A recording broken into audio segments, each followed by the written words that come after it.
রাতে round of 32 এ মাঠে নামবে সাবেক বিশ্ব চ্যাম্পিয়ন ইংল্যান্ড। প্রতিপক্ষ 52 বছর পর বিশ্বকাপে ফেরা ডিআর কঙ্গো। আটলান্টা স্টেডিয়ামে ম্যাচটি শুরু রাত 10টায়।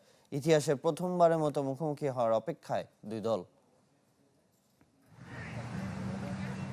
It's coming home or not, এবার কি ঘুচবে ইংল্যান্ডের বিশ্বকাপ জয়ের 60 বছরের অপেক্ষা, নাকি আবারও হ্যারি কেইন, জুড বেলিংহ্যামদের ফিরতে হবে খালি হাতে?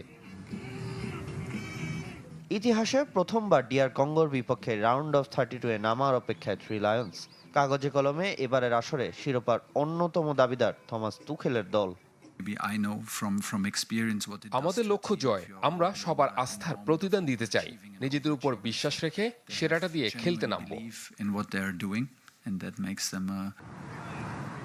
এ ম্যাচের আগে ইংল্যান্ড শিবিরের স্বস্তি, মাঝ মাঠের প্রাণভোমরা ডেকলান রাইস ফিরতে পারেন। তবে ডিফেন্স লাইন নিয়ে চিন্তিত ইংল্যান্ড বস। প্রথম choice right back Reece James hamstring ইনজুরিতে খেলেননি পানামা ম্যাচ, আর সেই ম্যাচে রাইট ব্যাক জেরেল কোয়ানসা মাঠ ছেড়েছেন অ্যাঙ্কেলের চোটে।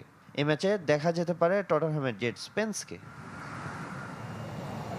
গ্রুপ পর্বে দুর্দান্ত পারফরমেন্সে রাউন্ড অফ 32-তে ডিআর কঙ্গো। আফ্রিকান প্রতিনিধিদের সবচেয়ে বড় শক্তি শৃঙ্খলা। কোচ সেবাস্টিয়ান ডেসাব্রে দলটাকে বানিয়েছেন ধৈর্য ও বিশ্বাসের ওপর। আমাদের হারানোর কিছু নেই, নকআউটে নিজেদের প্রমাণ করে এসেছি। ম্যাচে ভালো ফলাফলের চাপটা আসলে ইংল্যান্ডের উপর। এ ম্যাচে সবচেয়ে আলোচিত নাম অ্যারন ওয়ান-বিসাকা। লন্ডনের জন্ম, ইংল্যান্ডের বয়সভিত্তিক দলে খেলা, তবুও শেষ পর্যন্ত বেছে নিয়েছেন কঙ্গোকে। এবার তিনি দাঁড়িয়ে আছেন সাবেক দলের বিপক্ষেই, যেখানে একসময় তার ভবিষ্যৎ কল্পনা করা হয়েছিল। ইংল্যান্ডের বিপক্ষে গুরুত্বপূর্ণ ম্যাচে ফিট স্কোয়াড নিয়ে নামবে দ্য লেপার্ডস। সামিন ইয়াসার, চ্যানেল 24। দুর্দান্ত সব ফিচার নিয়ে এলো ক্যাপ্টেন ভিক্টর বাইক। এতে রয়েছে শক্তিশালী রিচার্জেবল ব্যাটারি, ব্লুটুথ এবং এক্সাইটিং মিউজিক।